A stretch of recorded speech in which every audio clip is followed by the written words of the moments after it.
لاہور کی موسم کی بات کریں تو وہاں وقفے سے بارش کا سلسلہ جاری ہے۔ بارش کے باعث نشیب علاقے اور بیشتر شاہراہیں زیر آب آ گئی ہیں۔ مزید جانتے ہیں ڈان نیوز کے نمائندے محمد تیمور سے۔ جی تیمور، اس وقت کیا صورتحال ہے موسم کی؟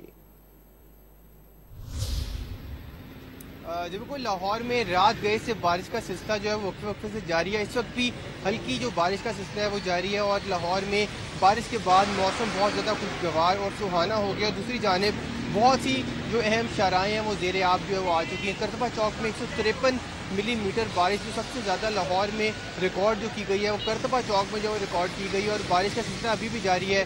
محکمہ موسمیات کا بتانا یہ ہے کہ اگلے 24 گھنٹے لاہور میں وقفے سے بارش کا سلسلہ جو ہے وہ جاری رہ سکتا ہے اور لاہور میں جب گزشتہ روز سے سلسلہ شروع ہوا بارش کا، اس کے بعد حفظ اور گرمی کی شدت میں خاصی کمی۔ اس وقت لاہور میں 27 کلومیٹر فی گھنٹے کی رفتار سے جو ہے وہ ہوائیں چل رہی ہیں، جبکہ جو زیادہ سے زیادہ درجہ حرارت ہے وہ 38 ڈگری سینٹی گریڈ جو ہے وہ ریکارڈ کیا گیا، جب سے کم جو ہے وہ 26 ڈگری سینٹی گریڈ ریکارڈ کیا گیا۔ محکمہ موسمیات کا بتانا یہ ہے کہ لاہور میں بارش کا جو سلسلہ ہے وقفے سے جاری رہے گا۔